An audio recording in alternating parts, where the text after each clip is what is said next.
My name is Antonia. I'm an assistant psychologist at the Community Wellbeing Service. This video is about spotting signs and symptoms of domestic abuse and how to help. Domestic abuse, sometimes also known as domestic violence, can be much more than physical violence alone. Domestic abuse includes physical, sexual and emotional abuse of one person by another who is or has been close to them. Often, domestic abuse is carried out by a partner or ex-partner or family member.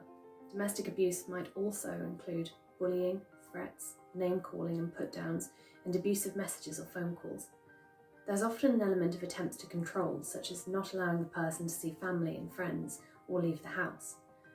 Understandably, domestic abuse can lead to mental ill health in the person being abused. Domestic abuse may be more common than we tend to realise. As many as 1 in 4 women and 1 in 6 men will suffer from domestic abuse in their lifetime. In a survey of 2 million people in England and Wales, 8% of women and 4% of men disclosed that they had experienced domestic abuse within the last year. On average, police in the UK receive an emergency call relating to domestic abuse every 30 seconds. As many as 4 out of 5 victims do not report abuse from a partner to the police.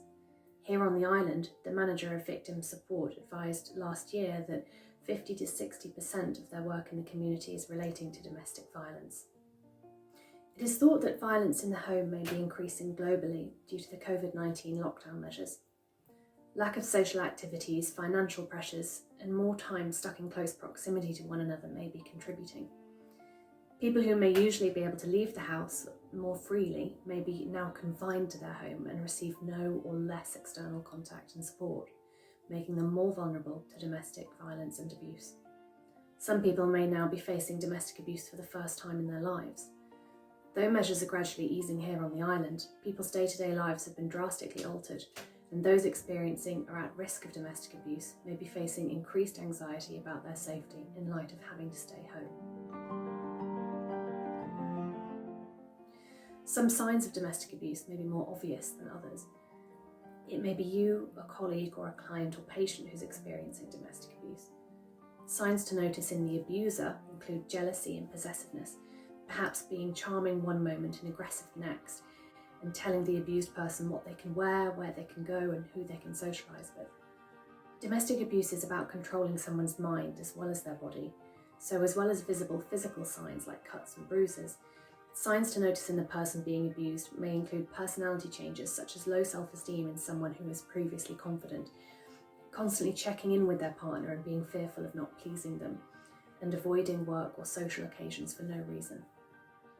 Signs you may notice in patients may include physical injuries, including those that are not otherwise well explained. Poor self-care, non-adherence to medications as prescribed, and failure to attend appointments or failure to attend alone might be other signs. Perhaps you notice someone's mental well-being getting worse and symptoms of depression or anxiety disorders such as panic attacks and hypervigilance.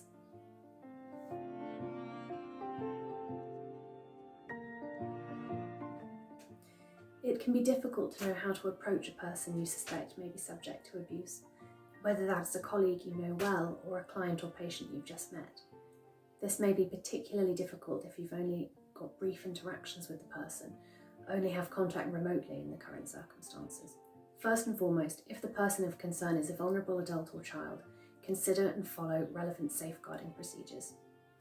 Otherwise, and often in these cases too, the best thing to do may be to speak with the person.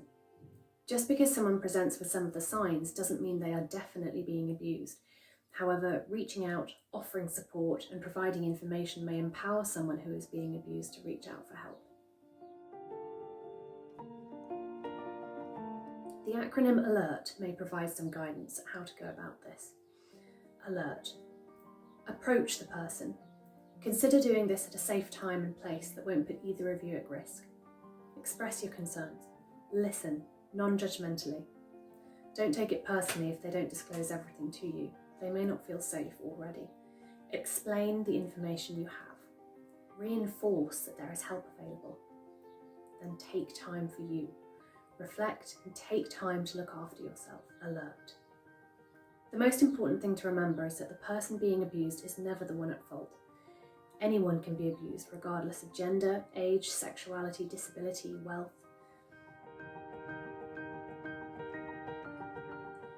If you are in immediate danger, the police will respond to a dialed 999 call even if you can't speak to them. If it's not an emergency, you can contact the island's domestic abuse officer directly on 631 495. Victim Support Isle of Man is a local charity that can be contacted on 679950 or emailed on enquiries@victimsupport.im. They can help the victims of crime, including in case of domestic abuse, move forwards with their lives and can be contacted safely and confidentially. Women's Aid have established specific support options and resources for people concerned about increased risk of domestic abuse in light of the COVID-19 lockdown measures. Visit their website womensaid.org.uk to access resources and information, and contact Women's Aid Isle of Man on 677 900. National Domestic Abuse Helpline on 0808 2000 247. Gallup for members of the LGBTQ+ community on 0800 999 5428 or help@galop.org.uk. Men's Advice Line on 0808 8010 327 and info@mensadviceline.co.uk. The Isle of Man Constabulary Domestic Abuse webpage lists these and more and is worth a visit for further information. Space4Action.info. Space for Action is a Manx organisation committed to helping end domestic abuse. Take care, stay safe, and thank you for everything you are doing for our island.